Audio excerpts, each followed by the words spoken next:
There were 2 wine glasses in the sink. We don't drink red wine, and we don't own stemless glasses.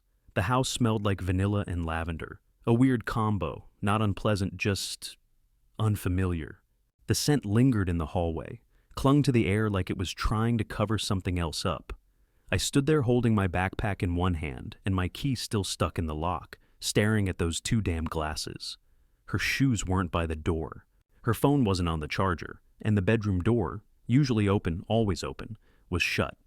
She told me she was at a rooftop party. She told me it was work only. She told me I wouldn't know anyone there anyway. That was 3 days ago. No texts, no calls, no good morning messages. Just silence. And now she was home.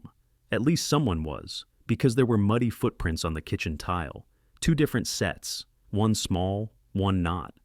I didn't even know why I was being quiet. My own house.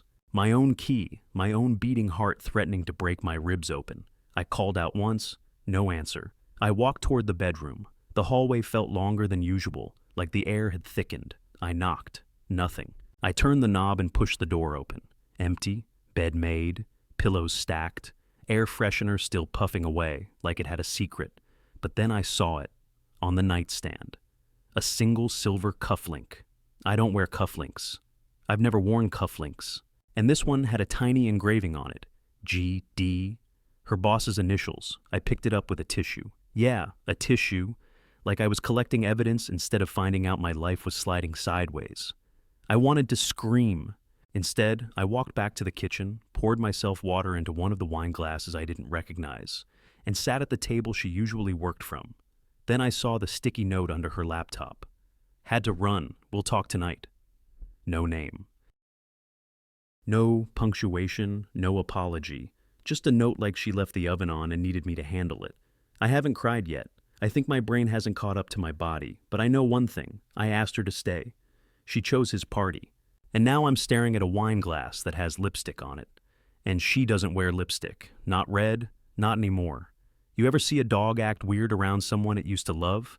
I didn't think much of it at first. Our mutt, Jasper, isn't exactly a genius. He barks at his own reflection and eats socks like they're delicacies. But when Sasha walked in that evening, calm, collected, hair still damp like she just stepped out of a spa, Jasper didn't run up to her like he usually did. He stood in the hallway, tail stiff, head tilted, not barking, not wagging. Just watching her like she was a stranger in his territory. She walked past him without a word, didn't bend down to say hi, didn't ask where I'd been. She didn't even glance at the wine glasses still in the sink. She went straight to the bedroom and closed the door. I stood in the kitchen, heart thudding in my ears, waiting for, I don't even know, an explanation? A lie I could believe? A fight I could win? Nothing came. 10 minutes passed, then 15. I finally walked down the hallway, the same hallway where everything had felt stretched and unfamiliar earlier. I knocked, then opened the door. She was sitting on the edge of the bed, scrolling through her phone like it was just another Tuesday. "Sasha," I said. My voice cracked halfway through her name. "We need to talk." She looked up, calm as ever, blank face, like a mirror with nothing behind it. "About what?" she asked. I wanted to laugh, or scream, or throw something through the window, but all I said was, "Where were you for 3 days?" Her eyes went back to her phone, thumb still scrolling. "I told you.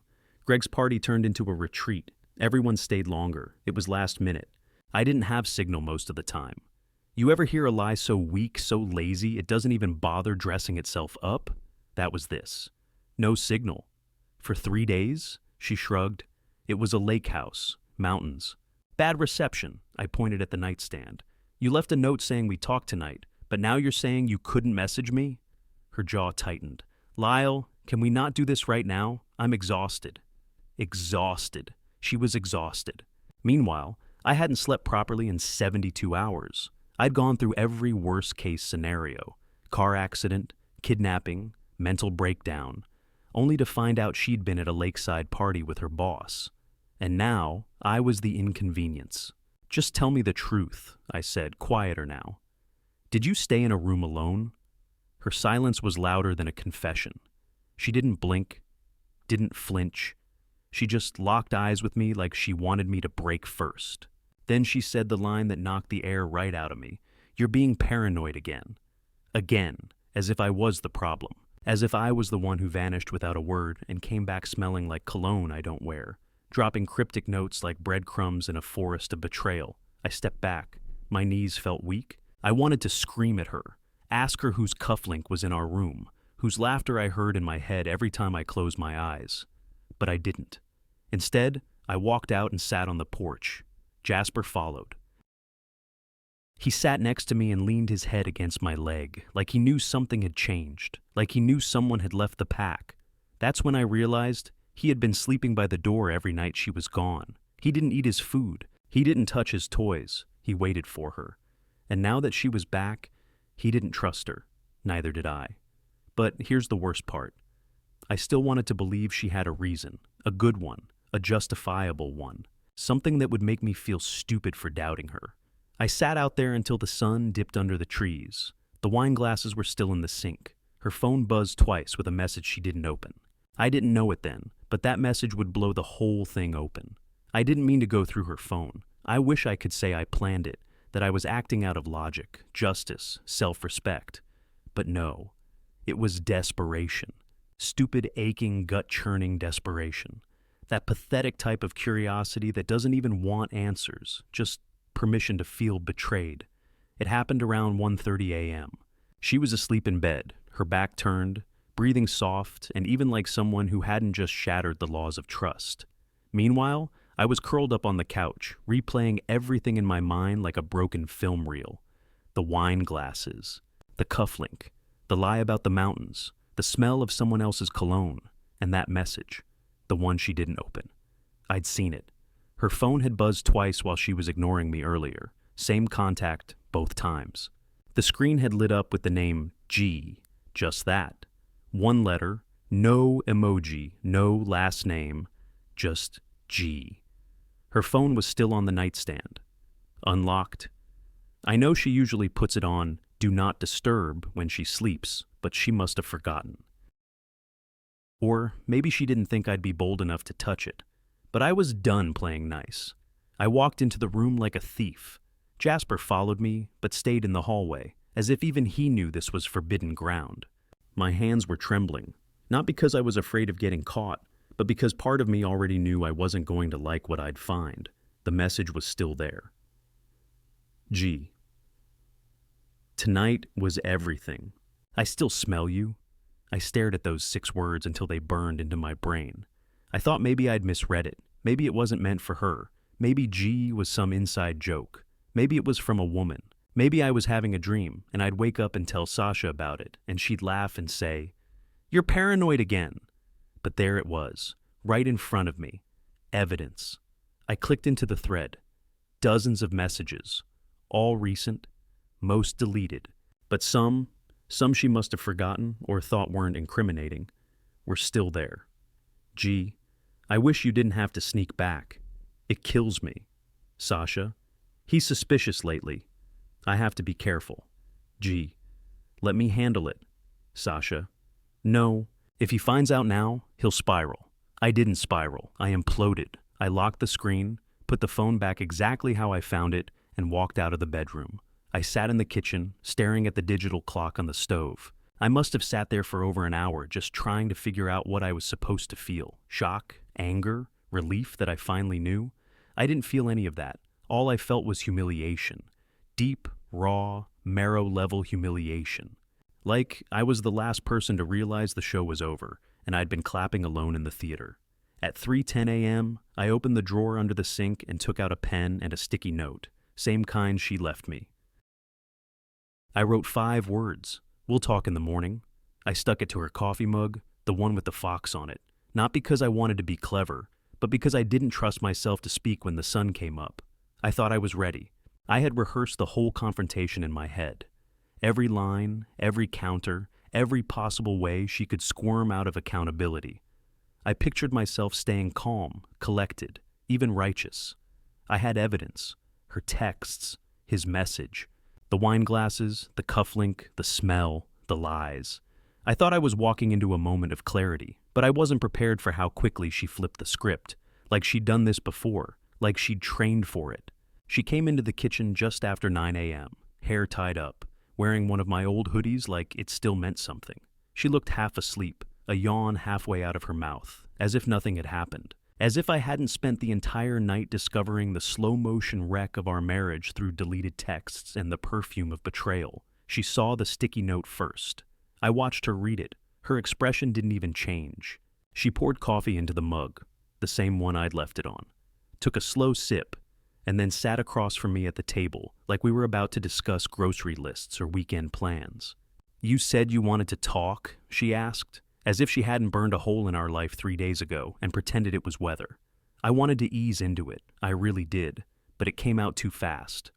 "Who is G?" I said. No tone, no build-up, just that. She blinked, tilted her head slightly. G. Her poker face was perfect. For a moment, I almost doubted myself. Almost. "You left your phone unlocked," I said. I saw the messages. The flicker was subtle, a twitch in her lip, a shift in her eyes, but it was there. Her mask didn't crack, it flexed, and just like that she leaned back in the chair, arms crossed like I had crossed a line. "So you went through my phone?" I felt it, that sinking shift, the sudden reversal. My chest tightened, like she had just handed me a script and told me, "You're the bad guy now. Act like it." "Sasha," I said, voice dry, "you lied to me. You disappeared for 3 days. You said you were at your boss's lake house. I found a cufflink. You smelled like someone else. And now I find messages from someone named G saying, 'He smells you?'" She looked me dead in the eyes and said, "I can't believe you would violate my privacy like that." That sentence hit harder than anything I expected. Not because it was true, it wasn't, but because she said it so convincingly, like she believed it, like she could rewrite the facts in real time, and I was supposed to accept the new version. "You violated us," I said, louder now. "You told him you had to sneak back. You called me suspicious. You told him I'd spiral. What was that? Just jokes? Was that part of the networking?" Her eyes filled with tears, not guilt, not regret, but anger. Rage that she had lost control of the story. "You're paranoid," she said. "You're obsessive. You never trust me. You make up things when I work late. You create drama. This right now, is exactly what I meant when I said I couldn't breathe in this house anymore." And there it was, a shift so sharp it cut my breath in half. I suddenly saw what she was doing. She wasn't defending herself. She was escaping. She was laying down a new foundation, brick by gaslit brick, where I was the controlling husband and she was the emotionally starved wife who had no choice but to find warmth somewhere else. I stood up too fast. My chair screeched against the floor. She flinched. And that flinch? That's when I realized she wanted me to raise my voice. She wanted me to get loud, to make a scene, to confirm her version of reality. So I didn't. I just said, "You don't love me anymore. That's the truth, isn't it?" She looked down. For once, no spin, no excuse, just silence. That silence told me everything I needed to know. She didn't say yes, she didn't say no. She just got up, walked past me, and went outside to walk the dog. She took the dog, left her coffee half finished, didn't say a word, just clipped Jasper's leash to his collar and walked out like it was any other morning and not the quiet collapse of a decade-long relationship. I watched from the kitchen window. She didn't look back once. For a few minutes, I just stood there like a mannequin, hands flat on the counter, trying to decide whether I was the insane one or just slow to catch up to the truth. Because that's the thing no one tells you. It's not the betrayal that shatters you. It's how calm the betrayer is afterward. Like you're the one being unreasonable. Like your grief is an inconvenience.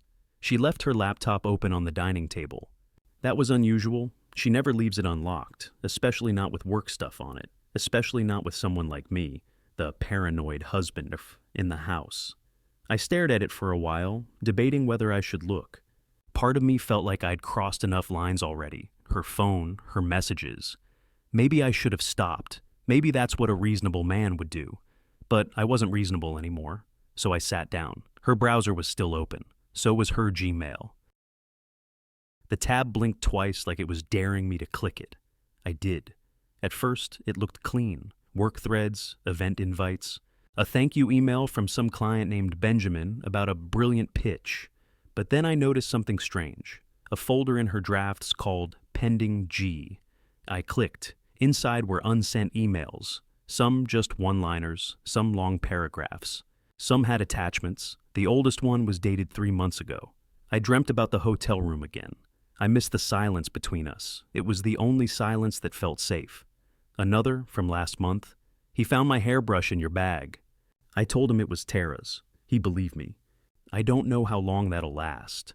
And then one, written 2 nights ago, time-stamped while I was sitting alone on the porch, holding her mug and begging the wind for answers. I don't know how to leave him. I hate the idea of hurting him. He's fragile. He's never hit me or screamed or cheated or lied, and I still can't love him anymore. I feel like a monster. But I also feel alive with you in a way I never have. I didn't breathe. I didn't blink. I just sat there, eyes scanning the lines over and over, the words drilling deeper into my skull with every pass.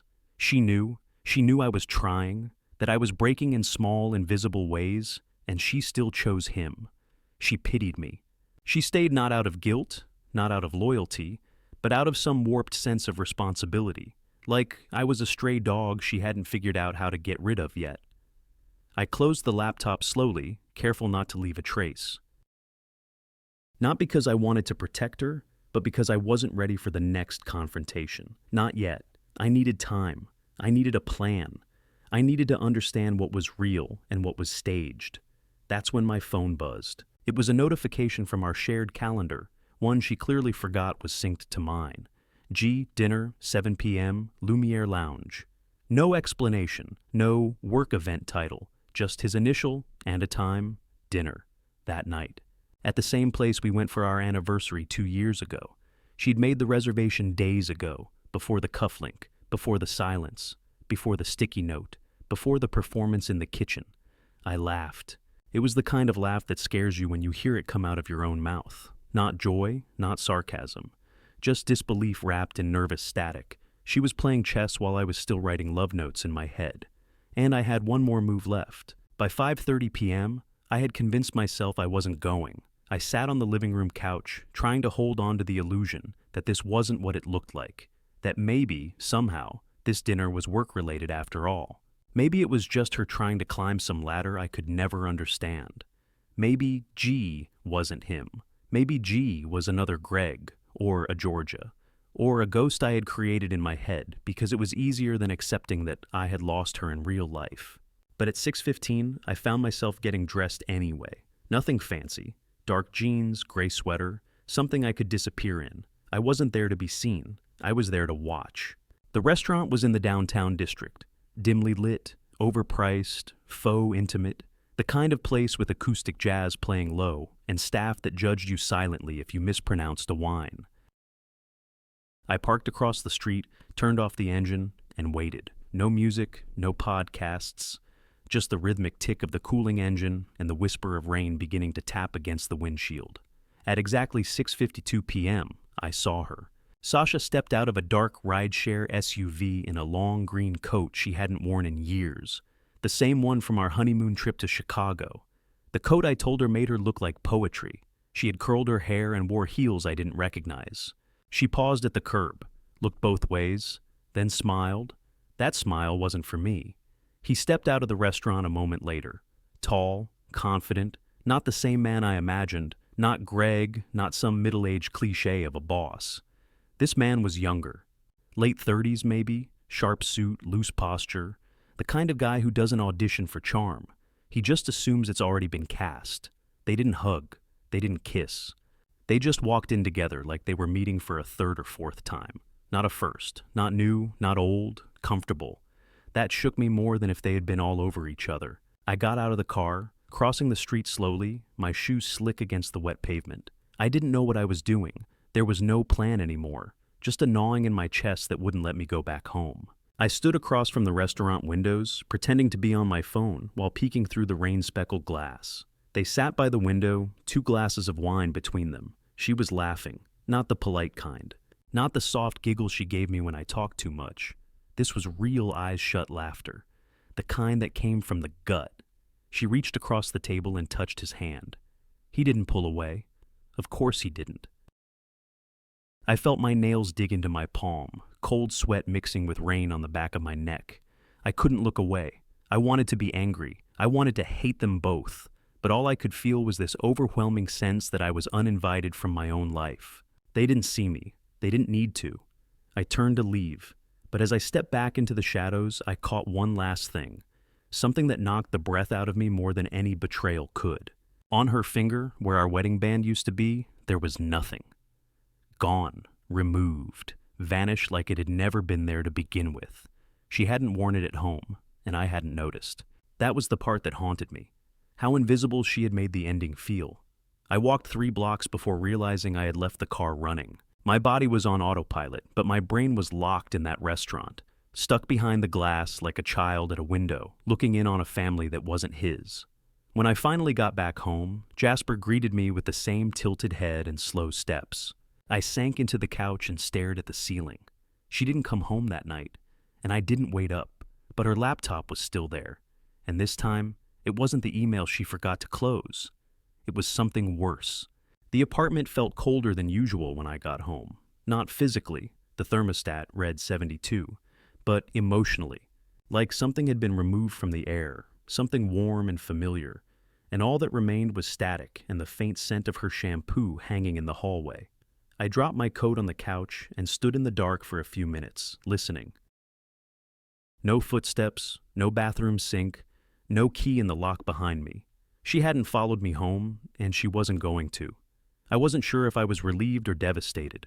Jasper came over, tail low, eyes searching my face like he could sense that the ground beneath me had shifted again. I ran my hand over his head, and he leaned into it, warm and real and present. Everything Sasha wasn't, and then my eyes landed on the laptop, still on the table, still open. The screen had gone dark, but I could see the faint green power indicator pulsing. She hadn't even bothered to take it to dinner with her. That told me everything I needed to know. She wasn't hiding anymore. Or maybe she didn't think I had the guts left to look again. She was wrong. I sat down slowly, heart pounding, unsure of what I was hoping to find.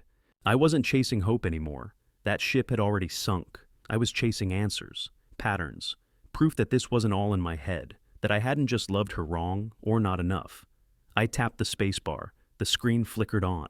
Her desktop was cluttered, a mess of screenshots, half-finished proposals, and random files. But what stood out was a folder near the corner, unassuming in name, but loaded with dread. Exit plan. My hands hovered over the trackpad for a second. I didn't want to open it. I needed to. So I double-clicked. Inside were 6 documents, 2 PDFs, 3 Word files, and a spreadsheet. It didn't look romantic. It looked logistical, clinical, like someone planning a product launch or a shutdown. I opened the first document, a list of timelines, titled Suggested Timeline, Transition, Personal. I skimmed it. Week-by-week breakdowns.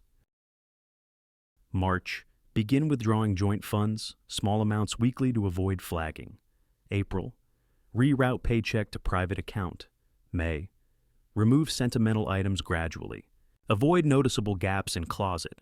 June. Explore short-term leases near downtown. Avoid listings within 5-mile radius of current address. It wasn't cheating. It was abandonment. Engineered. I opened the second document, throat dry, hands cold.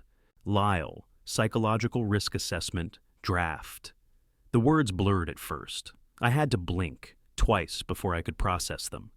Lyle is emotionally fragile but not confrontational. History of depressive episodes. Highly dependent personality traits.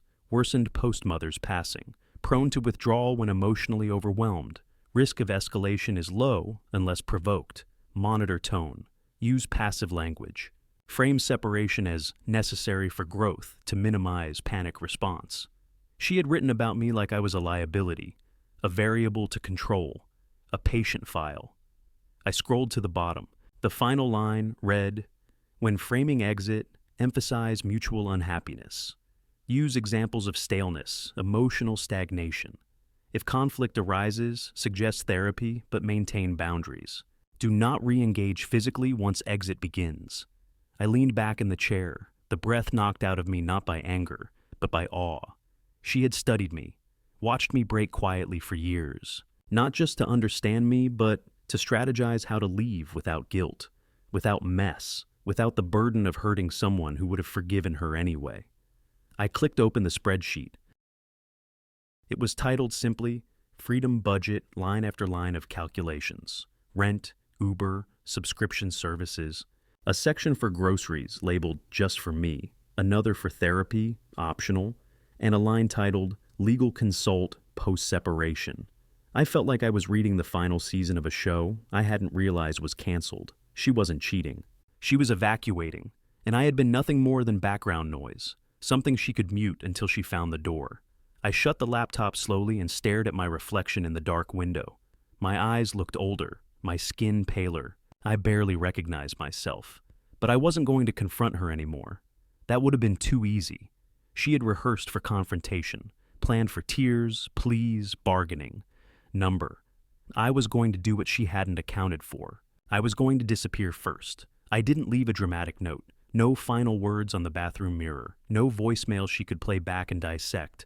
No loud goodbye to echo through the walls. I didn't even take the keys to the car. I left them in the ceramic bowl by the door, the same one we used to drop our rings into when we cooked dinner together and laughed at nothing. The only thing I took was my toothbrush, a backpack with 2 changes of clothes, Jasper, and the notebook she once gave me when I told her I wanted to try writing again. Ironic, right?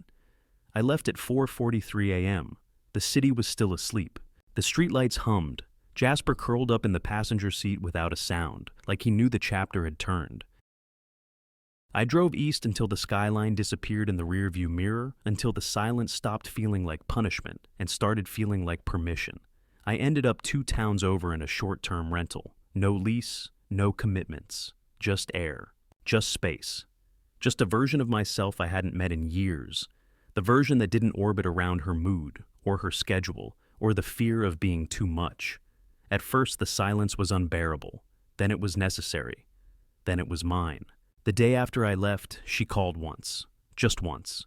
I didn't answer. She didn't leave a voicemail.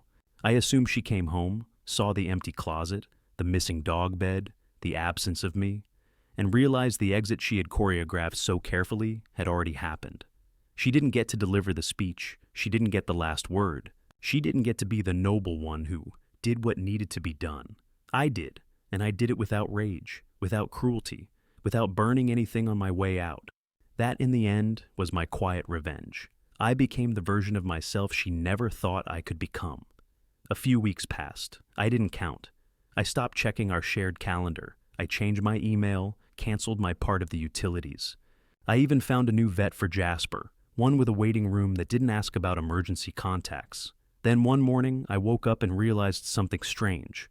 I wasn't waiting for her anymore. Not for closure, not for guilt, not even for an apology. I had stopped needing anything from her. I took that same notebook she gave me and started writing. Not about her, not even about me. Just words, stories, pieces of characters who didn't need saving.